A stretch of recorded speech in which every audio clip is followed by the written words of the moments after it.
Hello दोस्तों, एक बार फिर से स्वागत है आपका मेरे यूट्यूब चैनल आरएस नोट्स पर। और आशा करता हूँ दोस्तों आप सब स्वस्थ होंगे, मस्त होंगे। दोस्तों रीड सॉल्यूशन आपके लिए लेके आए हैं दोस्तों एक ऐसा मॉक टेस्ट जिसका विषय होगा दोस्तों हिंदी शिक्षण। और ये जो मॉक टेस्ट है दोस्तों लेवल 1 और लेवल 2 दोनों के लिए होगा। दोस्तों 50 क्वेश्चन होंगे। आप अपनी तैयारी परख लीजिएगा कि आपकी अब तक कितनी तैयारी हो चुकी है दोस्तों। तो आप 50 में से 40 क्वेश्चन अगर कर गए तो आपका रेट पार है दोस्तों। हिंदी शिक्षण के ऐसे क्वेश्चन होंगे जो बार बार परीक्षा में पूछे गए हैं और आगे भी पूछे जा सकते हैं। तो आप रीट की अगर तैयारी कर रहे हैं दोस्तों, ये एक वीडियो आपके लिए मोस्ट इम्पोर्टेंट है। ठीक है, तो आइए दोस्तों शुरू करें।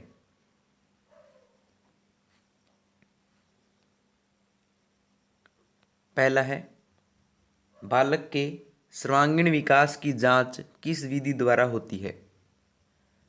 बालक के सर्वांगीण विकास की जांच जो है किस विधि द्वारा होती है, जिसमें संपूर्ण विकास बालक का शामिल हो। तो जांच किस विधि द्वारा होती है? ऑप्शन हैं परीक्षण, मूल्यांकन, मापन या तीनों द्वारा। तो ये होती है दोस्तों मूल्यांकन द्वारा। बालक के सर्वांगीण विकास की जो जांच है वो मूल्यांकन विधि द्वारा होती है। ऑप्शन दूसरा इसका जवाब होगा दोस्तों। दोस्तों अंत में जरूर बताइएगा कि आपके कितने जवाब सही मिले, कमेंट करके जरूर बताइएगा दोस्तों।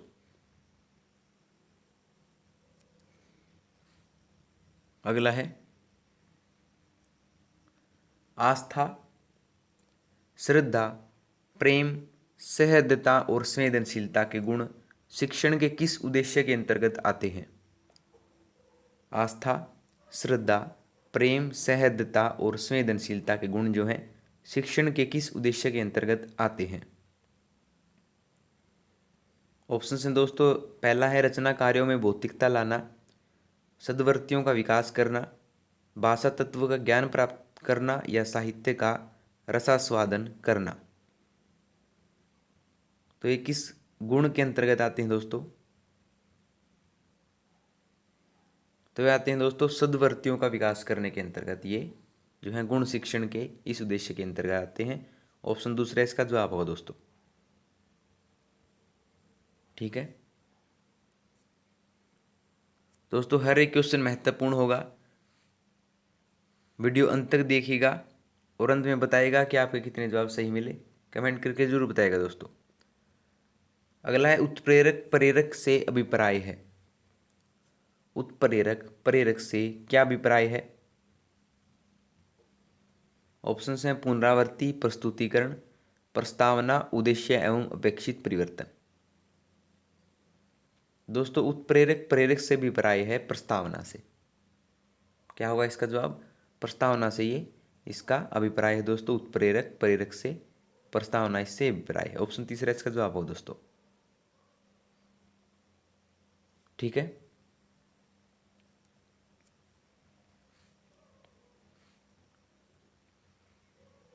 अगला है, कहानी पाठ के संभाव्य पाठ का रूप क्या है?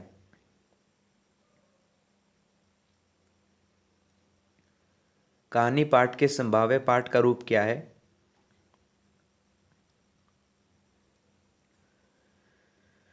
चार ऑप्शन दोस्तों, संवादात्मक पाठ, गहन अध्ययनिष्ठ पाठ, मौखिक कहानी और रचना पाठ और उपयुक्त सभी।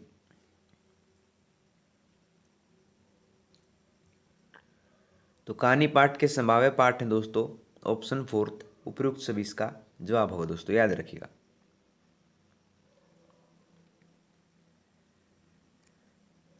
अगला देखिए,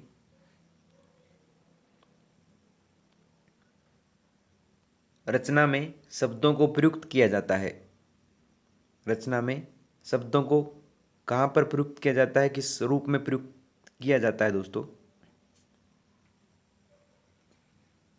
आपके सामने चार ऑप्शंस हैं। सुव्यवस्थित रूप में, अभिव्यक्ति के रूप में, भावात्मक रूप में या अभिव्यंजनात्मक रूप में। तो बताइए दोस्तों, आप गैस कीजिए, अनुमान लगाइए। अगर आपको पता है तो आप सोच लीजिएगा आपका जवाब सही या गलत है।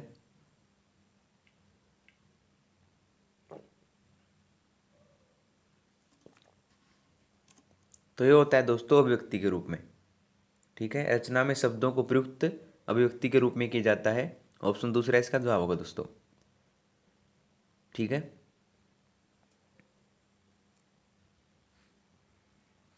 अगला देखिए, छात्र द्वारा अपने लिखित कार्य को शुद्ध किए जाने पर, छात्र द्वारा अपने लिखित कार्य को शुद्ध किए जाने पर क्या होता है? ऑप्शन चार ऑप्शन हैं दोस्तों। पहला है अध्यापक के श्रम और समय की बचत होती है, विद्यालय का स्तर ऊंचा होता है, छात्रों में अनुशासन की भावना प्रबल होती है, या उपरोक्त सभी। दोस्तों जब छात्र द्वारा अपने लिखित कार्य को शुद्ध किए जाने पर जो है क्या होता है? अध्यापक के श्रम और समय की बचत होती है, बिल्कुल ठीक है। विद्यालय का स्तर ऊंचा होता है, छात्रों में अनुशासन की भावना प्रबल होती है। दोस्तों तीनों ही जो इसके पॉइंट जो है, कथन जो है दोस्तों, बिल्कुल सही है। तो ऑप्शन फोर्थ इसका जवाब होगा, उपरोक्त सभी। ठीक है दोस्तों,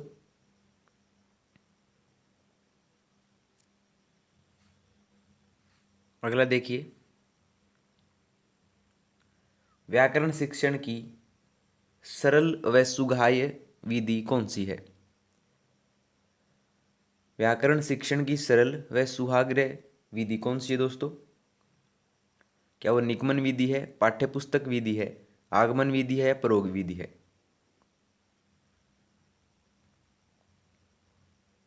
दोस्तों व्याकरण शिक्षण की सरल व सुग्रह विधि है दोस्तों, ऑप्शन तीसरा आगमन विधि।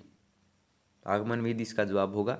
ठीक है, व्याकरण शिक्षण की आगमन विधि जो है दोस्तों सरल है सबसे, जिसमें जो है विशेष से सामान्य जो है ये विधि काम करती है विशेष से सामान्य की ओर। तो ऑप्शन तीसरा इसका जवाब होगा दोस्तों। ठीक है, अगला देखिए, कौन सी व्याकरण शिक्षण की प्राचीन एवं परंपरागत शिक्षण विधि है? कौन सी व्याकरण शिक्षण की प्राचीन एवं परंपरागत शिक्षण विधि है दोस्तों?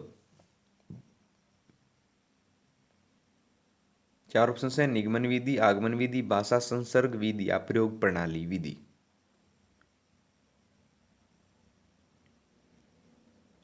तो ये है दोस्तों निगमन विधि। जो निगमन विधि है दोस्तों व्याकरण शिक्षण की सबसे प्राचीन एवं परंपरागत शिक्षण विधि है दोस्तों, ऑप्शन पहला इसका जवाब होगा। ठीक है दोस्तों,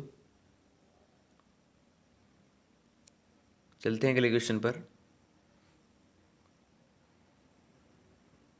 अगला, लिखित कार्य में संशोधन की आवश्यकता क्यों होती है? जो लिखित कार्य होता है दोस्तों उसमें संशोधन यानी बदलाव की आवश्यकता क्यों होती है?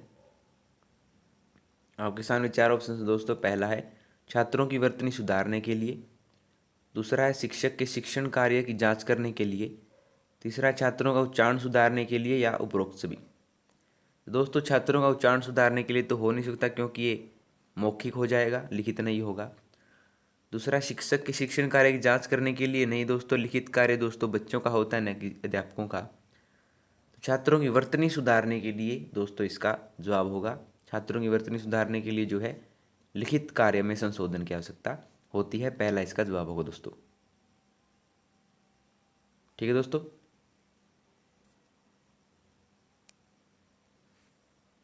अगला देखिए, वार्षिक योजना प्रमुख रूप से किन के लिए उपयोगी है? तो वार्षिक योजना होती है दोस्तों प्रमुख रूप से किन के लिए उपयोगी होती है? आपके सामने चार ऑप्शंस हैं, शिक्षक के लिए, छात्रों के लिए, अभिभावक के लिए, या विद्यालय के लिए।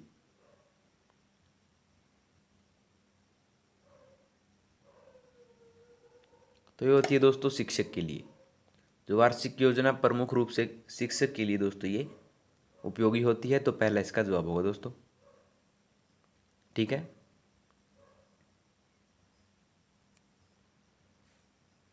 अगला देखिए,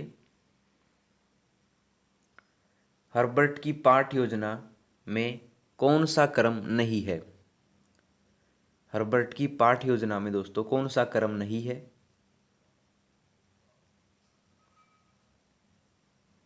तो कौन सा क्रम नहीं है? स्पष्टता, संबंध, व्यवस्था या अनुशासन। तो दोस्तों हर्बर्ट की पाठ्य योजना में ये नहीं है अनुशासन। ठीक है, ऑप्शन फोर्थ इसका जवाब होगा दोस्तों। स्पष्टता है, संबंध है और व्यवस्था तीनों है, लेकिन जो अनुशासन है दोस्तों वो हर्बर्ट की जो पाठ्य योजना है उसमें नहीं है। ऑप्शन चौथा इसका जवाब होगा। ठीक है दोस्तों, अगला देखिए, सह शैक्षिक कार्यक्रमों का प्रमुख उद्देश्य क्या है? सह शैक्षिक कार्यक्रमों का प्रमुख उद्देश्य क्या है? चार ऑप्शन हैं दोस्तों। बालक का बौद्धिक विकास करना, बालक का मानसिक विकास करना, सर्वांगीण विकास करना या शारीरिक विकास करना।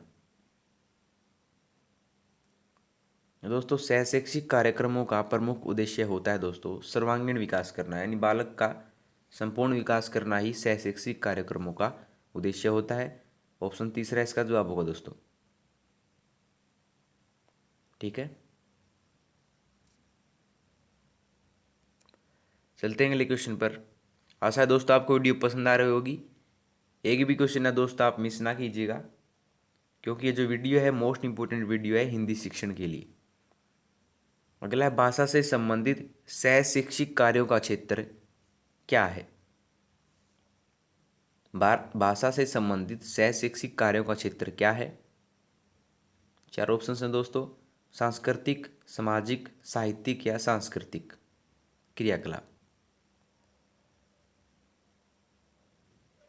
दोस्तों भाषा से संबंधित सह शैक्षिक कार्यों का क्षेत्र है दोस्तों ये है साहित्यिक कार्यक्रम। ठीक है, सह शैक्षिक कार्यों का क्षेत्र कौन सा है? साहित्यिक कार्यक्रम है दोस्तों। ऑप्शन तीसरा इसका जवाब होगा। ठीक है दोस्तों, चलते हैं अगले क्वेश्चन पर। अगला है, नैदानिक तथा उपचारात्मक शिक्षण की प्रक्रिया कब तक चलती रहनी चाहिए? नैदानिक तथा उपचारात्मक शिक्षण की प्रक्रिया जो है दोस्तों कब तक चलती रहनी चाहिए?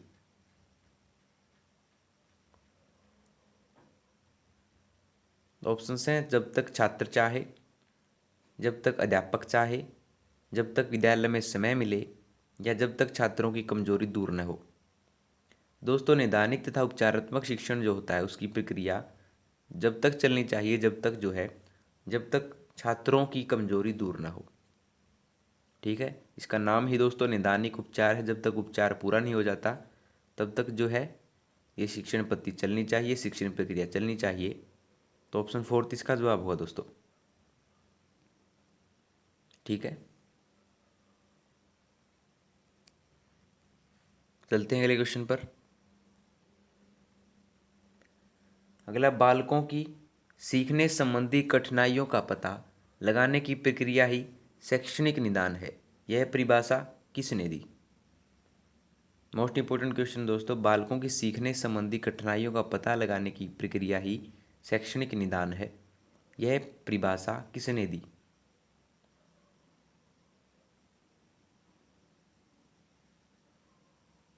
तो यह परिभाषा दी थी दोस्तों श्री निरंजन कुमार सिंह ने। किसने दी थी? श्री निरंजन कुमार सिंह ने दी थी दोस्तों। ऑप्शन पहला इसका जवाब होगा। देखिए दोस्तों कंफ्यूज करने के लिए ऑप्शन दे रखे हैं श्री निरंजन आचार्य, श्री निरंजन शाह, श्री निरंजन भट्ट, लेकिन आपको जवाब होगा दोस्तों कुमार सिंह। जिसके पीछे निरंजन के पीछे कुमार सिंह है दोस्तों वही आपका जवाब है। तो ऑप्शन पहला इसका जवाब होगा दोस्तों। ठीक है,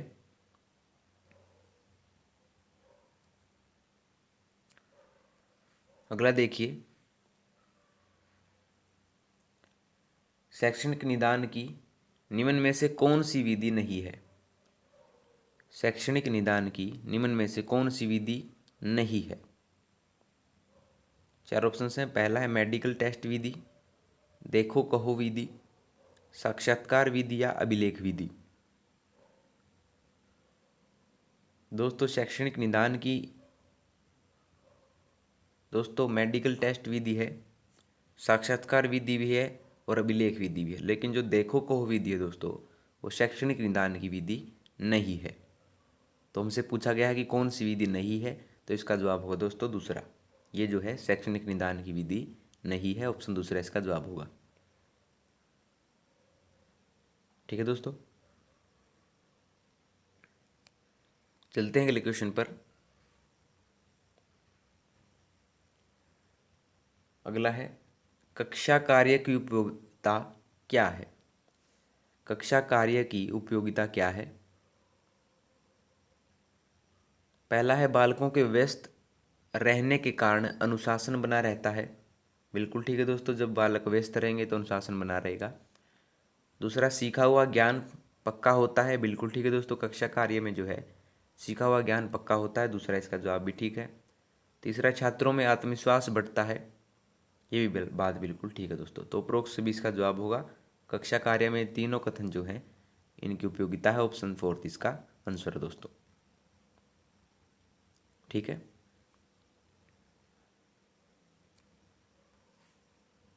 अगला देखिए, हर्बर्ट की पंचपदीय पाठ योजना में उद्देश्य को जोड़ने वाले शिक्षा शास्त्री कौन थे? हर्बर्ट की पंचपदीय पाठ योजना में उद्देश्य को जोड़ने वाले शिक्षा शास्त्री कौन थे? क्या वो राइन थे, सलर थे, मॉरिसन थे या रुडोल्फ थे? दोस्तों मोस्ट इंपोर्टेंट क्वेश्चन है, बार बार पूछा गया क्वेश्चन है रीट के एग्जाम में। तो इस इन शिक्षा शास्त्री का नाम था जिन्होंने उद्देश्य योजना को जोड़ा। ये थे ऑप्शन पहला राइन। हर्बर्ट की पंचपदीय पाठ योजना में उद्देश्य को जोड़ने वाले शिक्षा शास्त्री दोस्तों राइन थे। ऑप्शन पहला इसका जवाब होगा। ठीक है दोस्तों, अगला देखिए, अगला पाठ योजना का महत्व क्या है? पाठ योजना का महत्व क्या है दोस्तों? देखते हैं। ऑप्शन पहला है, अध्यापक का कार्य नियमित, नियोजित व व्यवस्थित होता है। पाठ योजना में बिल्कुल ठीक बात दोस्तों, पाठ योजना का ये महत्व है कि जिसमें अध्यापक का कार्य नियमित, नियोजित, व्यवस्थित होता है। बिल्कुल ठीक है दोस्तों। दूसरा, अध्यापक का समय व शक्ति की बचत होती है। जब पाठ योजना बनाई जाती है दोस्तों तो इसका उद्देश्य ये होता है कि समय व शक्ति बचे। तो ऑप्शन दूसरा भी ठीक है। तीसरा, अध्यापक की मौलिकता में अंतर नहीं आता। ये बात भी बिल्कुल सही है दोस्तों। तो पाठ योजना की महत्व है, ये तीनों ही हैं दोस्तों। तो उपरोक्त सभी इसका जवाब होगा ऑप्शन 4। ठीक है दोस्तों, चलते हैं अगले क्वेश्चन पर। अगला, प्रस्तावना में पूछे गए प्रश्न कैसे होने चाहिए? प्रस्तावना में पूछे गए प्रश्न कैसे होने चाहिए?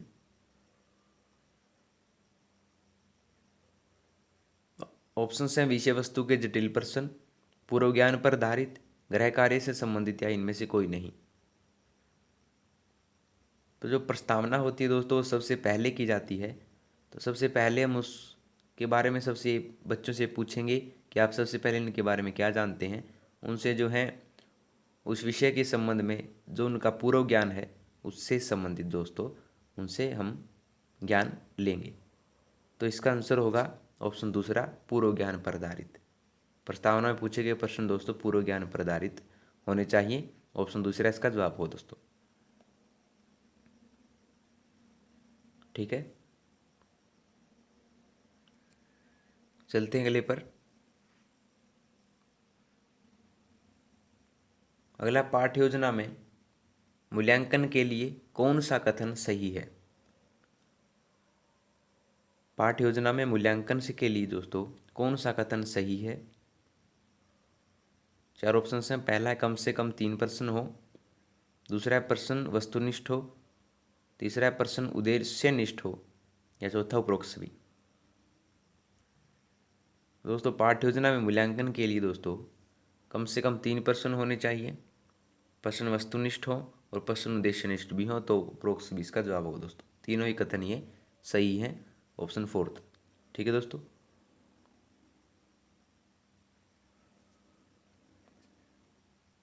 चलते हैं अगले पर।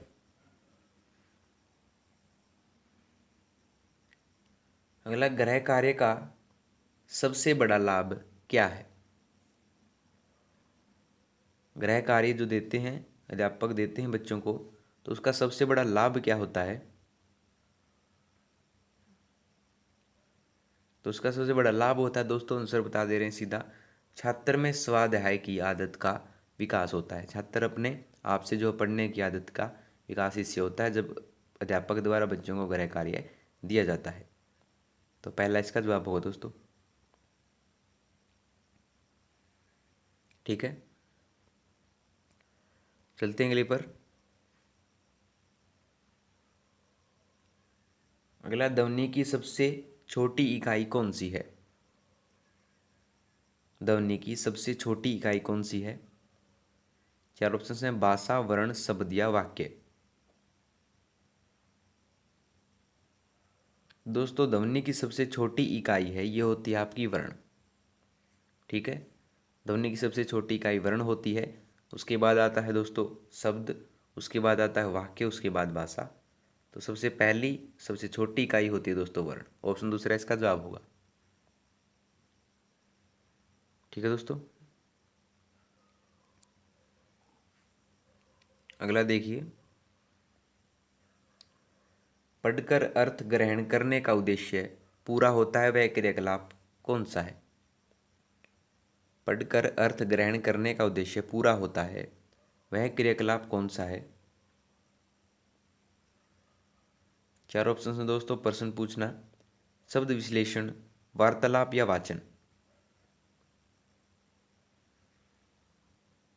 तो पढ़कर अर्थ ग्रहण करने का उद्देश्य पूरा होता है दोस्तों जब वाचन होता है। तो वह कौन सा होगा? यानी पढ़कर जब हम बोलते हैं तो उसको वाचन कहा जाता है। तो वह क्रियाकलाप कौन सा है दोस्तों? वाचन वो क्रियाकलाप होगा। ऑप्शन फोर्थ इसका जवाब होगा दोस्तों।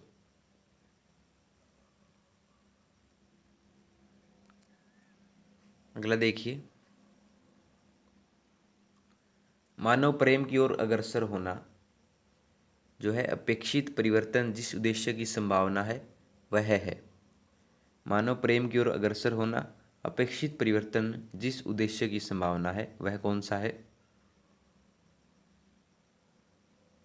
ऑप्शन है अर्थ ग्रहण, भाषा तत्व, अभिरुचि या सद प्रवृत्तियों का विकास।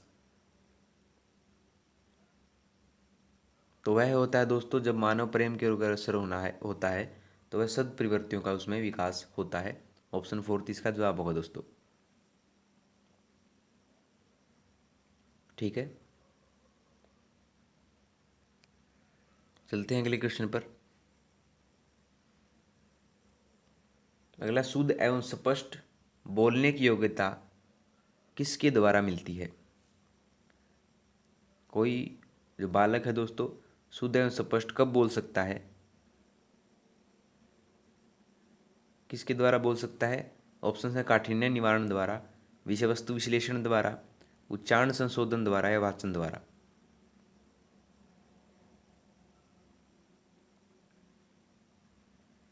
तो बोल सकता है दोस्तों वाचन द्वारा। शुद्ध एवं स्पष्ट बोलने की योग्यता दोस्तों मिलती है वाचन द्वारा जब हम बोलते हैं। ठीक है दोस्तों, ऑप्शन फोर्थ इसका जवाब होगा।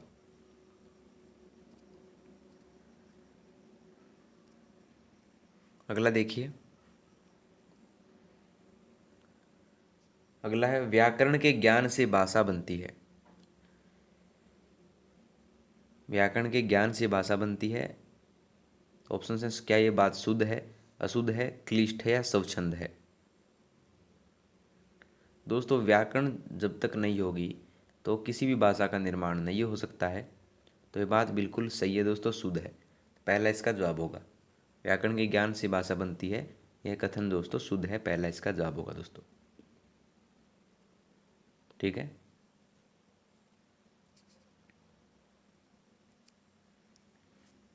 अगला देखिए, अगला है छात्र शुद्धता पूर्वक तभी लिख सकते हैं जब, छात्र जो हैं शुद्धता पूर्वक कब लिख सकते हैं?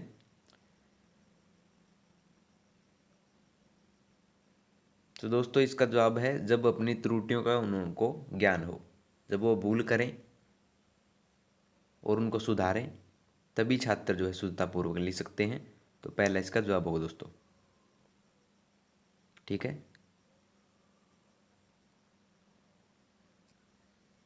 अगला देखिए, अगला रचनात्मक लेखन की कौन सी विधा अर्थ ग्रहण करने के लिए सर्वाधिक उपयुक्त है? रचनात्मक लेखन की कौन सी विधा जो है दोस्तों अर्थ ग्रहण करने के लिए सर्वाधिक उपयुक्त है?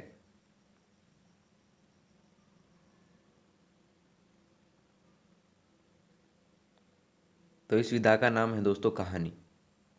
रचनात्मक लेखन की कौन सी विधा है दोस्तों? वो है कहानी, जो कि अर्थ ग्रहण करने के लिए सर्वाधिक उपयुक्त है। तीसरा इसका जवाब होगा दोस्तों। ठीक है, चलते हैं अगले क्वेश्चन पर। अगला गद्य शिक्षण की विधि है।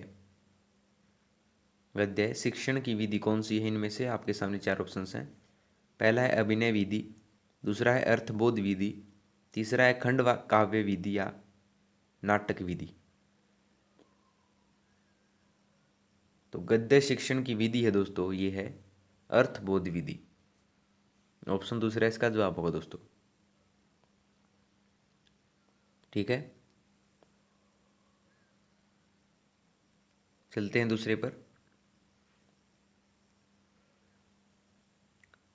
अगला क्वेश्चन है कौन सी पद्धति जो है छोटी कक्षाओं के लिए उपयोगी नहीं है? कौन सी पद्धति छोटी कक्षाओं के लिए उपयोगी नहीं है?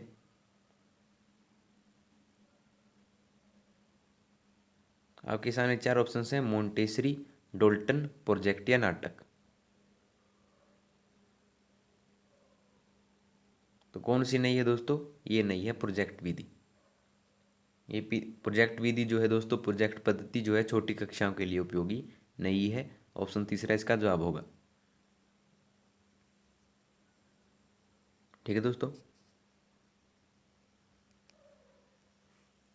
अगला देखिए। अगला है पाठ योजना तैयार करने के पीछे शिक्षक का उद्देश्य क्या होता है?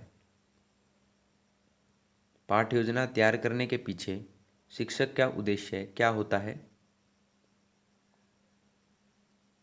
चार ऑप्शन आपके सामने। छात्र का व्यस्त रहना, दूसरा है प्रभावी शिक्षण, तीसरा है अनुशासन बनाए रखना, या फोर्थ इनमें से कोई नहीं।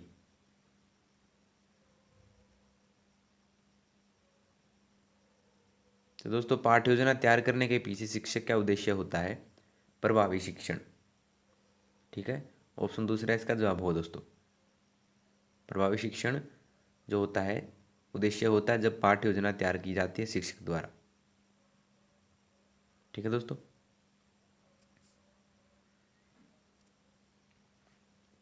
अगला देखिए। अगला श्रोता के मनोभावों को सर्वाधिक प्रभावित करने वाली साहित्य की विधा कौन सी है? श्रोता के मनोभावों को सर्वाधिक प्रभावित करने वाली साहित्य की विधा कौन सी है?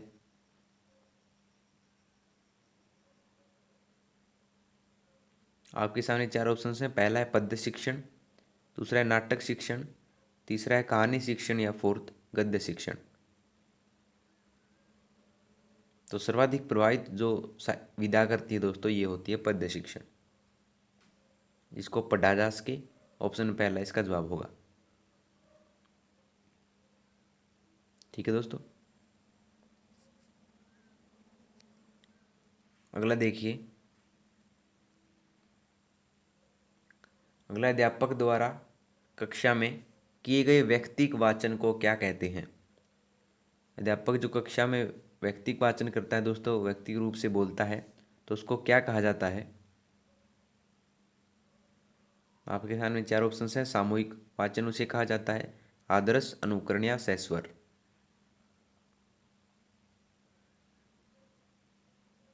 तो उस वाचन को कहा जाता है दोस्तों आदर्श वाचन। अध्यापक द्वारा कक्षा में किए गए व्यक्तिक वाचन को आदर्श वाचन कहते हैं। ऑप्शन दूसरा इसका जवाब होगा दोस्तों। ठीक है, अगला देखिए। अगला है भाषाई कौशल का सही क्रम क्या है? मोस्ट इंपोर्टेंट क्वेश्चन है दोस्तों, बार बार पूछा गया क्वेश्चन है। तो भाषाई कौशल का सही क्रम है दोस्तों, सबसे पहले जो बच्चा है वो सुनता है, उसके बाद बोलता है, उसके बाद पढ़ता है और उसके बाद लिखता है। तो सबसे पहले सुनना हुआ, बोलना, पढ़ना और लिखना। ऑप्शन तीसरा इसका जवाब होगा दोस्तों। सही क्रम कौन सा है भाषाई कौशल का? ऑप्शन तीसरा। ठीक है दोस्तों। अगला देखिए, कविता पाठ करने से विद्यार्थियों की किस अभिव्यक्ति का विकास होता है? कविता पाठ करने से जो है विद्यार्थियों की किस अभिव्यक्ति का विकास होता है? क्या वो मौखिक अभिव्यक्ति है, लिखित, श्रवण कौशल या इनमें से कोई नहीं? तो जो कविता का पाठ करते हैं दोस्तों, जब उसको पढ़ते हैं तो मौखिक अभिव्यक्ति का विकास जो होता है दोस्तों, पहला इसका जवाब होगा। ठीक है दोस्तों।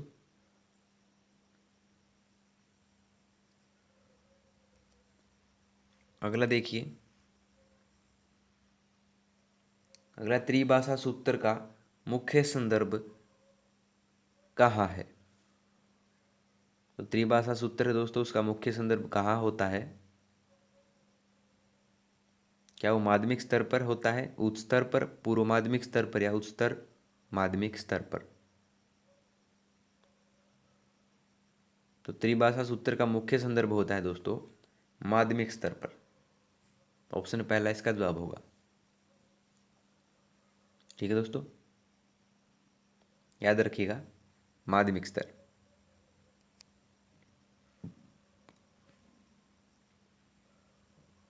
अगला, गद्य शिक्षण में सर्वाधिक महत्व किसका होता है? गद्य शिक्षण में जो है सर्वाधिक महत्व किसका होता है? क्या वो मौन पठन है, सैस्वर पठन है, आदर्श वाचन है या कोई नहीं? दोस्तों गद्य शिक्षण में जो है सर्वाधिक महत्व होता है मौन पठन का। ऑप्शन पहला इसका जवाब होगा दोस्तों। ठीक है।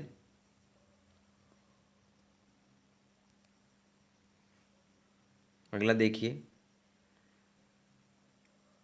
चित्रों पर प्रश्न करके रचना का शिक्षण देना कौन सी विधि है? चित्रों पर प्रश्न करके रचना का शिक्षण देना कौन सी विधि होती है?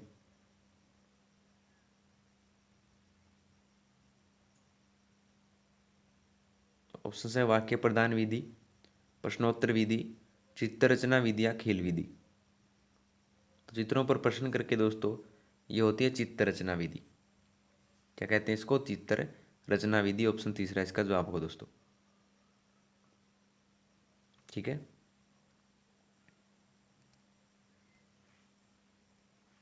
अगला देखिए, वर्णों का उच्चारण क्रम होता है। वर्णों का उच्चारण क्रम क्या होता है दोस्तों? तो सबसे पहले जो होते हैं दोस्तों स्वर होते हैं, उसके बाद व्यंजन होते हैं, उसके बाद शब्द होते हैं और अंत में दोस्तों वाक्य होते हैं। तो वर्णों का उच्चारण क्रम होगा पहला ऑप्शन, सबसे पहले स्वर, व्यंजन, शब्द और वाक्य। ठीक है दोस्तों, ऑप्शन पहला इसका जवाब होगा। ठीक है दोस्तों, याद रखिएगा। अगला है, पेस्टोलॉजी की लेखन शिक्षण विधि कौन सी है?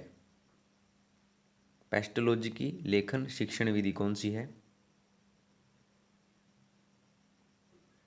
क्या वो अनुकरण विधि है, मोंटेसरी, खेल विधि या मौखिक विधि? तो दोस्तों पेस्टोलॉजी की लेखन शिक्षण विधि है दोस्तों अनुकरण विधि। ऑप्शन पहला इसका जवाब होगा दोस्तों। ठीक है।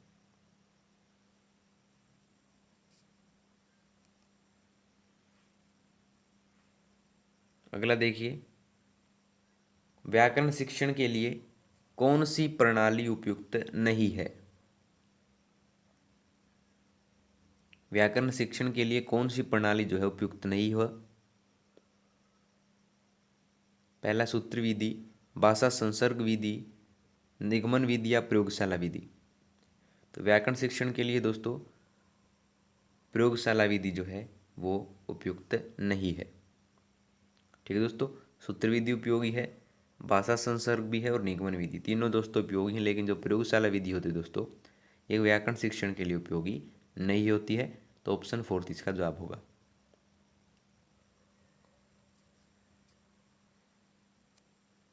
अगला देखिए दोस्तों,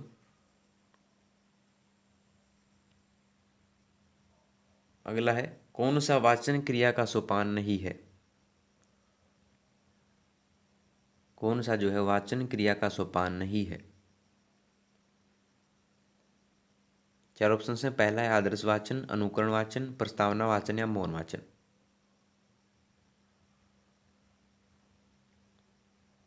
दोस्तों ये नहीं है ऑप्शन तीसरा, प्रस्तावना वाचन। आदर्श वाचन होता है दोस्तों, अनुकरण भी होता है और मौन वाचन भी होता है, लेकिन प्रस्तावना वाचन दोस्तों नहीं होता है। तो ऑप्शन तीसरा इसका जवाब होगा। ठीक है दोस्तों।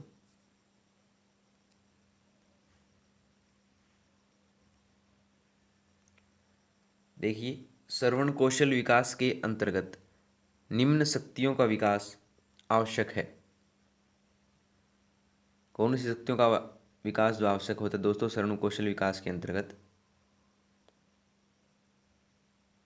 दोस्तों अंतर्बोध शक्ति का भी होता है, धारण शक्ति की आवश्यकता होती है और बोधन शक्ति की भी दोस्तों। तो ऑप्शन तीनों ही दोस्तों इसके आंसर होंगे। तो उपरोक्त सभी इसका जवाब होगा दोस्तों।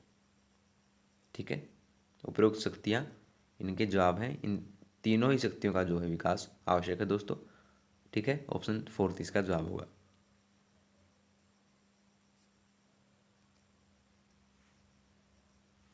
अगला देखिए, पढ़ने में उपयोगी किंतु लिखने में कठिन विधि कौन सी है।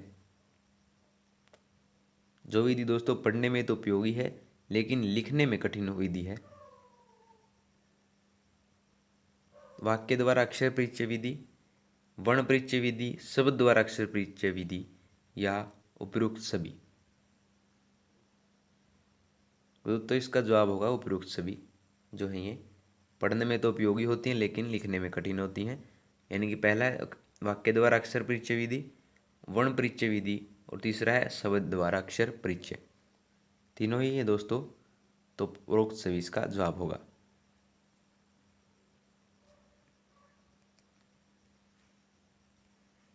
अगला देखिए, परंपरागत आरंभिक शिक्षण कौन सा है। परंपरागत आरंभिक शिक्षण,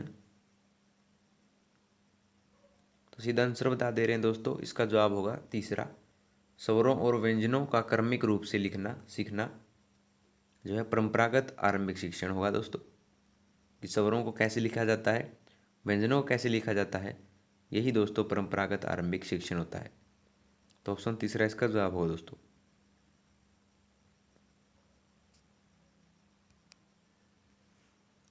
अगला देखिए, अगला किस पद्धति में बालक स्वयं अपना सुधार करता है। वह पद्धति कौन सी है। किस पद्धति में बालक स्वयं अपना सुधार करता है, वह पद्धति कौन सी है।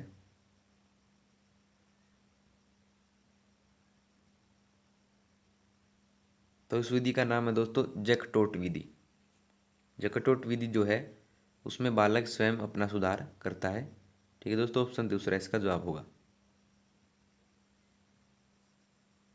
ठीक है दोस्तों।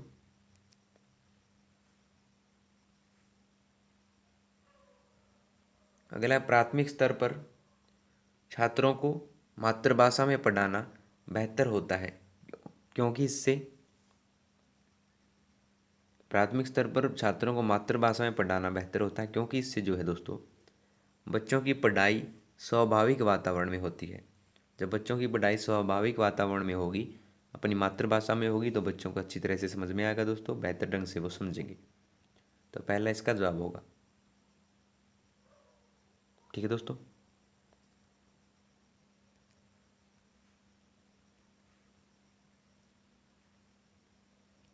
अगला है भाषा सीखने का सबसे अच्छा तरीका कौन सा है।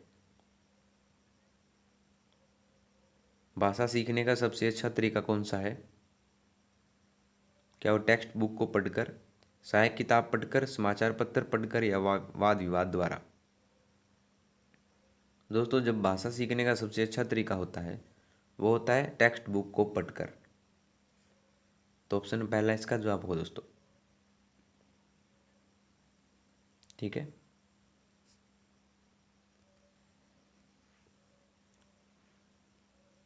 अगला है, किसी कौशल को सीखने का सबसे अच्छा तरीका क्या है।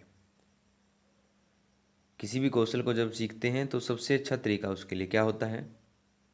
क्या वो सुनकर, पढ़कर, कार्य करके या देखकर? तो किसी कौशल को सीखने का सबसे अच्छा तरीका होता है दोस्तों, ये होता है कार्य करके। जब उसको कार्य करेंगे दोस्तों हम, तो उसको सीखने में हमें सबसे ज़्यादा सहूलियत होगी, हमें पता चल जाएगा कि वो कैसे किया जाता है। तो ऑप्शन तीसरा इसका जवाब हो दोस्तों। ठीक है। तो लीजिए दोस्तों, यहाँ होती है आपकी वीडियो कंप्लीट। आशा है दोस्तों आपको वीडियो पसंद आई होगी, और अगर आपको वीडियो पसंद आई हो तो वीडियो को लाइक, शेयर और कमेंट करके जरूर बताइएगा, और आरएस नोट चैनल को सब्सक्राइब कर लीजिएगा दोस्तों। तो मिलते हैं आपसे अगली वीडियो में नए और रोचक प्रश्नों के साथ। तब तक के लिए धन्यवाद दोस्तों।